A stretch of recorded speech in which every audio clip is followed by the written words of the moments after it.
welcome to another episode of the Hubscale podcast. This week's amazing guest is Andy Grolnick, the CEO at Grolnick. Andy, it's great to have you on. Great to be here, Connor. Thank you.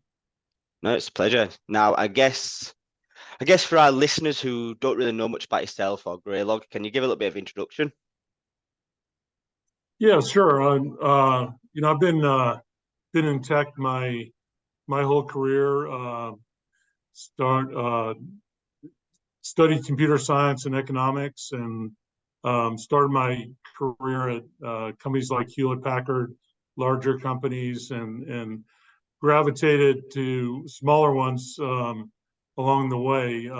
Actually spent several years at iOmega leading the zip drive effort, which was a product, right place, right time, grew to $1 billion in revenue in 2.5 years, and learned a lot through that process, and came out of there realizing that it's a lot more fun to grow and build things, and that led me to kind of gravitate more to startups and earlier stage companies where at one point I met the founders of Logarithm, who were working on getting their first product and customer. I happened to be on a local tennis league team with one of the founders, and kind of was an informal mentor.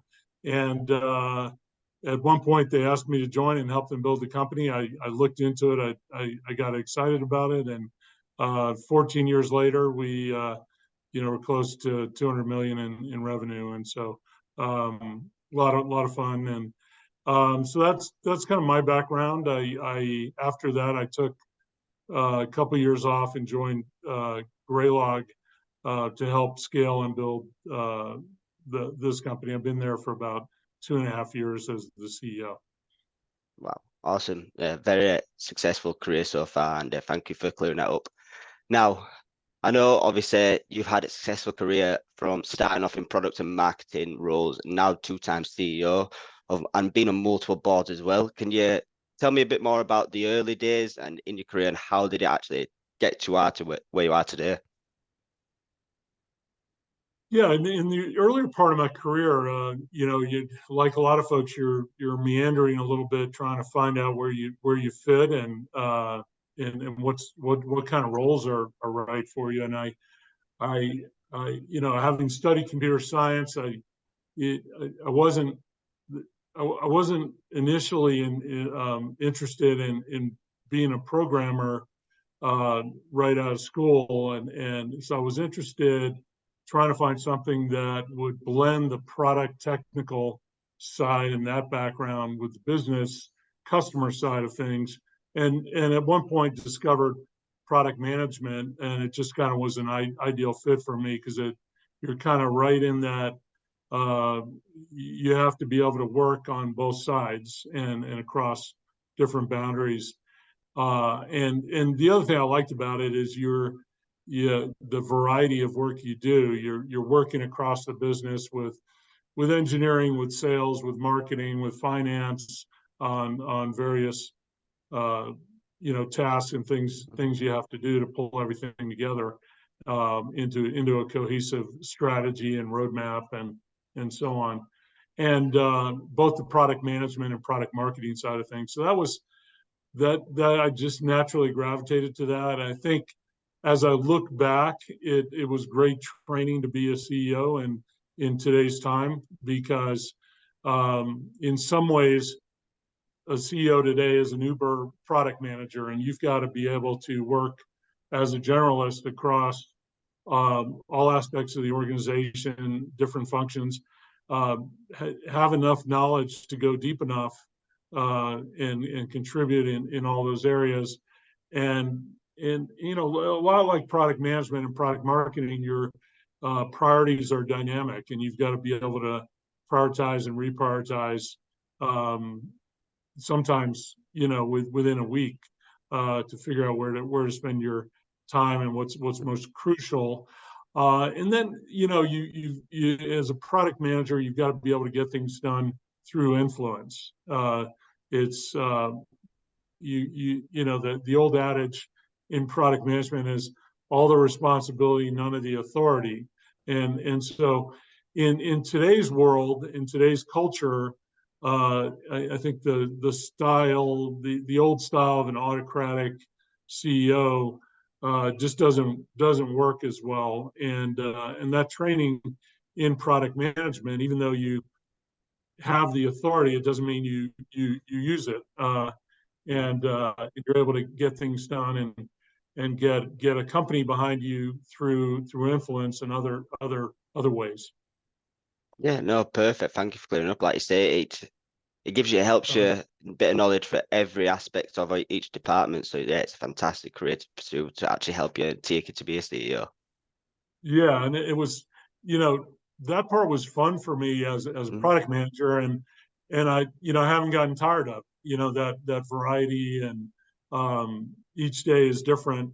Every people are different, right? Some people really prefer to kind of have a very structured direction they're going in a day, and mm. others, in this case, I actually I enjoy the variety and the challenges, that every week will bring, that are usually different. So or can be different. Yeah, no, definitely, I can imagine. Mm.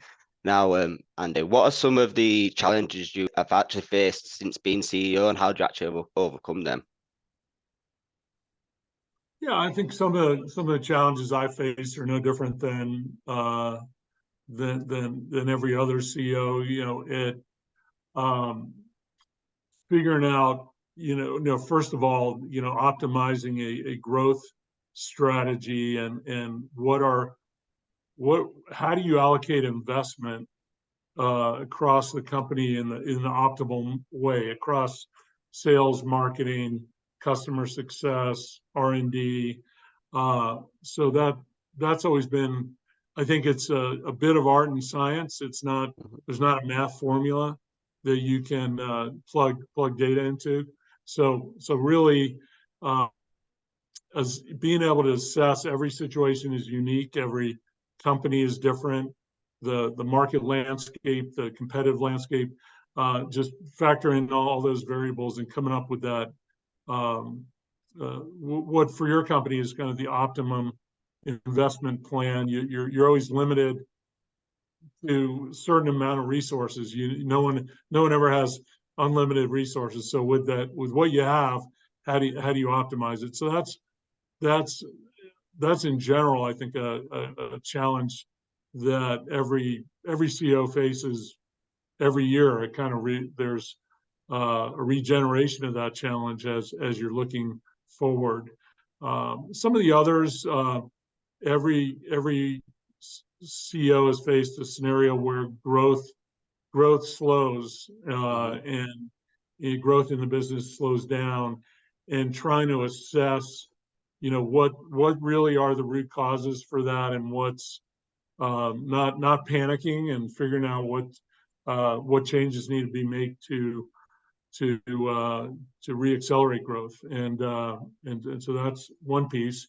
Um, and I think one of the other challenges I think every CEO faces is the people side of it, right? One of your key responsibilities is getting the right team in place, the right Mhm. people in the right roles, with the you know right skills and ability to scale with the company going forward, and folks that are good team players and collaborators, and those kind of things. So those are some of the challenges. No, perfect. Like I say, you've got to having a good support team around you does make it a lot easier, and it's quite a challenging task to actually find the right people and hire the right people for that. But it's a challenge you have Yeah, to take most years. yeah, and I think one of the things is also recognizing that as anyone gets into this role, is you can't be trying to do everything yourself, right? You have to hire good people, trust them, and trust their talent and leadership, and mentor and coach them along the way as needed. But not making this mistake of trying to do someone else's role. I think there's a balance there that every manager or leader or CEO has to make. Yeah, no, definitely doing it. Obviously, like giving up control and actually trusting your team employees to actually do their task. It's some people find it challenging to have to give that control up, but it's the best thing you can do because it delegates your time in the right, efficient Yeah, way. So no, perfect. Thank you for clearing that absolutely. up. Yeah. And obviously, there's a lot of challenges facing being CEO. But what are some of the rewarding experience you've actually had since being CEO? Uh, you know, what's really rewarding is, putting plans in place and seeing them come to fruition. You know, coming up with a strategy with the team, making adjustments to that, and then seeing success result from that over time. And you certainly have to have a certain amount of patience to think that some things don't happen overnight. But it's really rewarding when you kind of put a plan together as a team and see that come together and see a lot of the decisions you made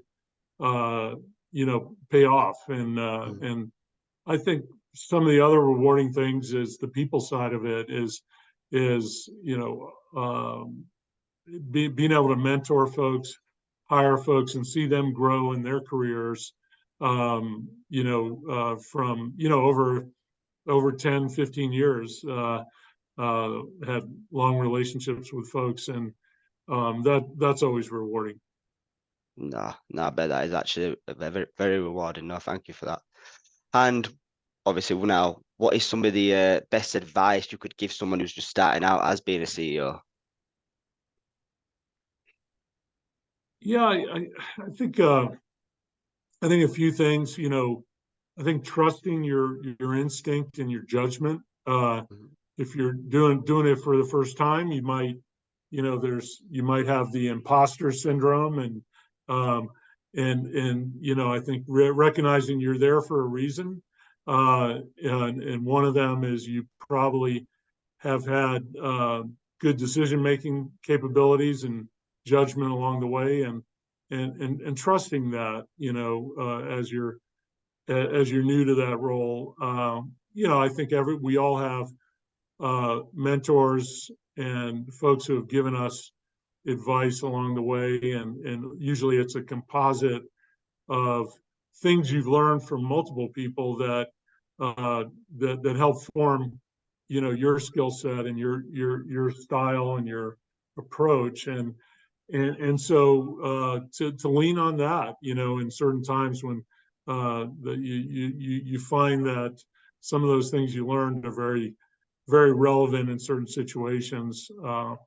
And and I think, recognize that, as we talked about, the team is important. Recognize that you're not there on your own. There's your team there to talk through things and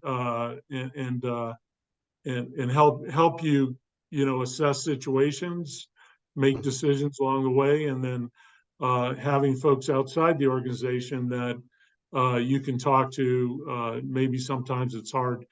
You have to talk to someone outside, and so those are things. And then probably the last thing I would say, Connor, is one of the things a phrase I came up with along the way, because things go up and down, right? Yeah. Some days are great, and it's just kind of the way things go. Things are you're gonna have bad days and good days, and things.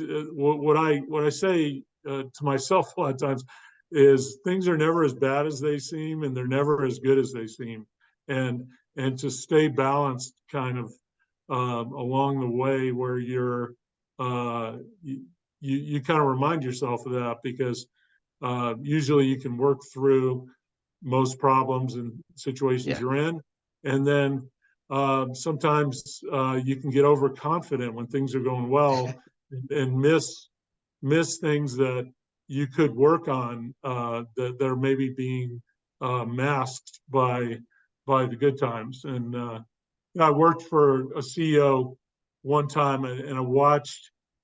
He was a master at it. When people seemed too happy, he would he would kind of uh, have kind of the opposite reaction, not to bring them down, but to point out, hey, we still got some things to work on, Yeah. and then vice versa. When people were down, he was up, and that always had a big impact on me when I saw that in action. Having folks you can trust and talk about things and run things by them, and maybe it's sometimes just to validate a direction you're thinking, Yeah. or or to get what so if, have they been in a similar situation, and how have they dealt with that, and those kind of things. Yeah, no, definitely. Now, as we mentioned earlier, you're currently on the board of 3 different vendors. Can you give a bit more detail on this and what actually your role consists of? Yeah, I mean, the role that I play, typically I've been on the board of early to mid stage startups, and the role I've been playing is that independent board member with operating experience alongside the investors that can help the team on product strategy, go to market strategy, planning, overall business strategy, and also just general management things. Particularly if it's a first time CEO, being a mentor for that CEO, and someone they can talk to who's been there and done it, where maybe the investors don't actually have that set of experience. So it's helpful to the investors. I try to be helpful to all the constituents, right, and be an independent voice as well. Whereas sometimes the investors might have certain motivations tied to their investment, and the job as CEO is often to you've got several constituents and stakeholders, your customers, your employees, your investors. So you're trying to balance and figure out what the right answer is to make all of them happy, and so being an independent voice there can also help in that regard. No, no, definitely. I think the other thing I would say, Connor, is the phrase I use is part of my job on that board is to help the CEO and the team make more of the right decisions and less of the wrong decisions. Given drawing on my experience, you're always going to make mistakes. No one's going to be perfect, but having someone that has pattern recognition and has kind of seen things happen before can at least help you make shortcuts and hopefully more of the right decisions. No, yeah, definitely. It's gonna usually, like you say, make less mistakes and speed up efficiency and speed up that growth. Having someone who's been there, done that, and got the experience to be able to advise on. So yeah, it makes total sense, and it's really an important role, 100%. But how has being on multiple different boards of companies actually helped you to become a better CEO? Yeah, that's a really interesting question, because when I was at Logarithm, I had a couple opportunities to join boards, and I resisted because I felt it would actually distract me, or I might lose focus, and certainly had my hands full. Uh, in hindsight, I kind of now having served on boards while being a CEO, I actually see a lot more benefit to doing that. There's a limit actually, but if you Yeah, serve on a couple boards, there's there. How do I say this? One of the things it helps you do is get out of your own bubble, your own. When you're so focused, kind of in the world within your company, you sometimes lose sight of other things that are going on out there, and so being on being on other boards, one of the benefits is just that, and you're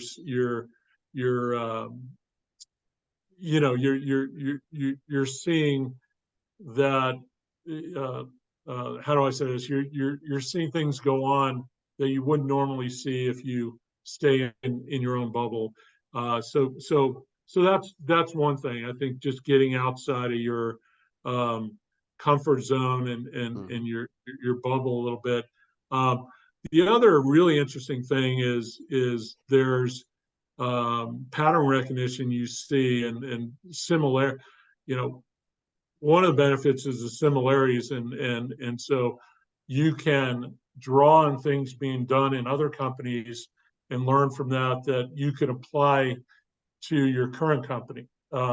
So I've had situations where I'm able to actually see things or learn things that are techniques are being done in marketing or sales or R&D that I'm able to leverage in my company.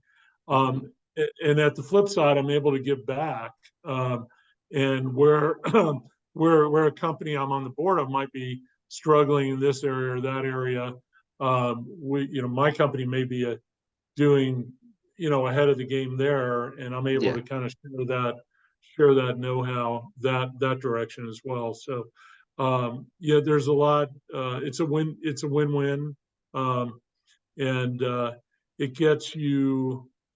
Uh, I'd say it gets you thinking uh, about. Keeps your mind going about different problems and different scenarios as well, which is ultimately beneficial to what you're doing day to day. Mm-hmm. Yeah, yeah, no, definitely. Like you say, being on board, it does take up some time, and obviously you've got to be cautious at the beginning, seeing it might take up too much, but you're gaining so much advice by being on them boards, but and giving it back as well. So, like I say, it is a win-win. So yeah, no, I can understand Yeah, why it's effective, because end of the day you're learning more and being able to give back at the same time. So yeah, no, perfect. Thank you for clearing that up. yeah. Um, as we mentioned earlier, being the CEO of Greylab for just over 2.5 years now, can you tell me a bit more about what the journey's been like since the beginning at Greylog? Yeah, it's been great. I joined um, after Logarithm. I took a year or so off, and then I missed kind of being part of build a team building and growing something. And I was looking at several different opportunities. Greylog was one that came along. It was a really good natural fit for me. I obviously Mhm. knew the industry and the customer challenges, and it would be a fairly easy ramp. Uh, Yeah, and it had some unique um, interesting aspects to it. One, the open source product-led growth business model was very interesting, and then and also being a company that started on the IT operations use case side of things and was starting to move towards security. And so, I was brought on board to help scale the company, help it realize some untapped potential, move into security more, and I joined November of 2020, so right in the middle of the pandemic. yeah, Uh, no vaccines yet, so all the interactions were on Zoom, and it really made it was a it was a big challenge for about 6 7 months, not being able to meet in person, build the relationships that way, and trying to be a new person within an existing company that was already going. But it was a fun challenge. Again, as I said earlier, trying to figure out what the right optimal investment mix needed to be, and what areas, what investments we needed to make to realize the potential of the company. It had still does have a great base of very loyal and satisfied users, but the company wasn't known really outside of that captive, cocoon of open source users, and so there was an opportunity to really build the product capabilities that Greylock could compete in the SIEM segment, which is about half the market in our TAM, and so we made those investments over a year and a half and launched Greylock Security last May, about a year ago, and it's done really well, and we continue to improve and enhance that. We launched a cloud SaaS version where it's managed by Greylock, and customers can log in the cloud and use it that way, or they can run it self-managed on their own.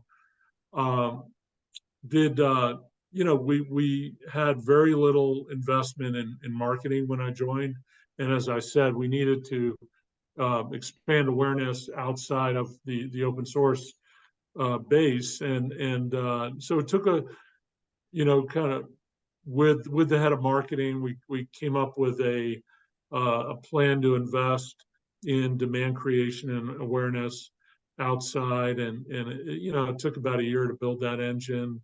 Last year it really was starting to hum, and that's been going really well. And the other piece was had a very small inside sales team, and we needed to kind of build more of a larger enterprise sales approach, at the right timing. So, and then lastly, mature our customer success area around support and professional services and training, and so we had a couple years of investments to make in that area, and that I knew it would take a couple of years to really get all that in place and get to critical mass, and we're at a point now that all those things are we're seeing the results from it, and we're competing effectively in the security side of things. The company continues to grow nicely over the last couple of years, and yeah, so it was a fun puzzle to kind of work with the team and figure out what investments needed to be made. We raised the capital we needed to make those investments, and it's fun to actually see it starting to come together. No, that's awesome. Thank you for clearing it up. And that's a successful journey so far since being the CEO at Greylock. And I bet joining as a CEO is always challenging into a new company, but especially during pandemic, I bet that was a very unique opportunity. What not many people actually got to face. Yeah, I mean, all the interviews were done on Zoom except for one. I did one interview in person, and met all the investors on Zoom, and so it was kind of interesting, very, very unique. I'm sure I wasn't the only one who did that, but it wasn't the easiest thing. No. For sure. It was great when the vaccines came and was able to go to Houston and meet some of the team in person, and you just can't match that. No. Sometimes. No, you can't. Like I say, since the pandemic, it's increased everyone working remotely and working via Zoom and everything else, which, yes, it's fantastic because it means you can lead international teams from around the world and have easier communication, but it's nothing like meeting people face to face. Yeah, and so trying to find the right balance there is something all companies and CEOs and leadership teams are still working through. I think Greylock was already distributed. There's about a third of the company in Germany, about a third in the Texas, Houston, mostly around Houston, and then the rest of the company is really spread, throughout the U.S. and Europe. We've got we've got offices in Hamburg, in London, in Houston, and in Boulder, where I live. And so we've got pockets of people. We try to hire in those locales when we can, so that But ultimately, the new world order is it's easy to, you know, we have a woman in Alaska who leads our technical documents effort, and she does a fantastic job, you know, um, and so, you know, it's certainly changed my mindset, and I've had to adjust to the work from home hybrid kind of work environment, and definitely see the benefits. And but I think there's a, you know, we try to make sure teams get together um, periodically, so Yeah. you kind of have that connection, and work, you know, get together and work on things that lend themselves to collaboration. But also, you know, it's an opportunity to build relationships and so on. No, no, definitely. Like you say, it has some positives, has some negatives, but if you can find the right balance between both, yeah, it can definitely help the team building and help the productivity of the whole company as well. But no, thank you for that. And I'm looking forward to seeing what the future holds with Greylog. Now, Andy, can you tell me a little bit more about what the future looks like for Greylog? Where do you see you taking it? Yeah, we you know, one of the challenges in the SIM and log management market is uh, most of the products are really too complex, and it's hard for customers to get to value or do it in a reasonable time. And so and the other challenge is the cost of solutions. The total cost of ownership tends to be very high.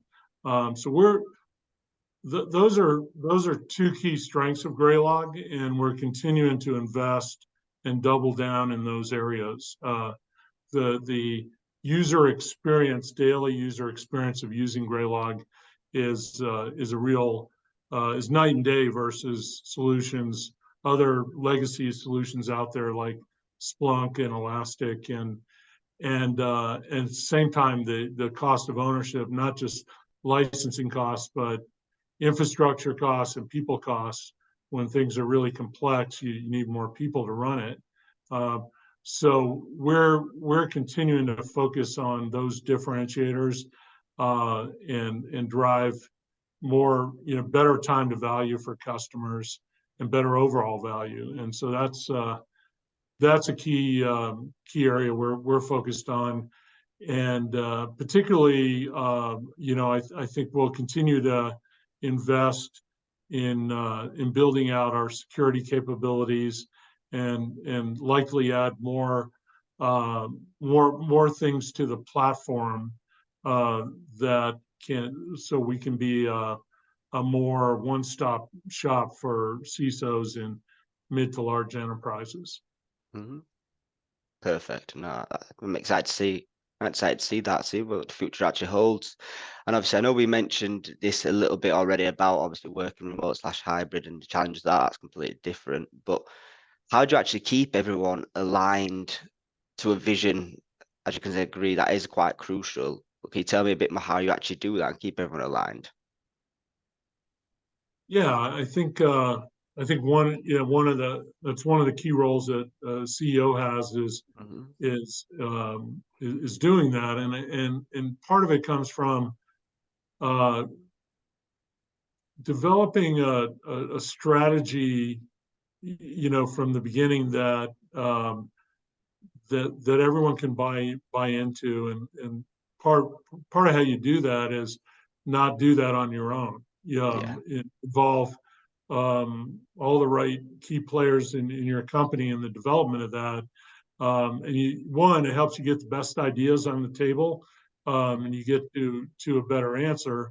But two, once you get there, everyone, all your key leaders understand it, and then they can also articulate it, right? So once you have that foundation, then it's communication of that in a way everyone can understand, and throughout the company, and doing that, uh, you know, repeating it in the right cadence in different ways and in different situations, pieces of it, so that, everyone people don't stray from it, I guess, if that makes sense. And then tying your annual objectives to that strategy. So it sounds simple and obvious, but it's not always done. And so making sure that, hey, that here's the strategy and here are the things we're trying to accomplish this year and this quarter, and make sure that all those point back to your overall strategy, and they support it and help move it forward. And so communication both formally and informally is key in that regard. Yeah, no, thank you for clearing that up. And throughout your career, what is some of the best advice you've actually received and why? Oh, I think I go back to the thing I talked about earlier, which is, things are never as bad as they they seem, and they're never as good, and to stay steady and balanced. And so, I got that advice, at different times, indirectly, by observing, and in some cases, talking to folks directly. But I think that's always something that, and you see it in sports all the time, where I watched a basketball game last night, and the one of the players was interviewed and asked, how did they pull out that win? And he used a similar phrase: is there are ups and downs during the games, and we stay balanced and kept, essentially playing our game, and didn't overreact in either situation. And I think that definitely applies to business.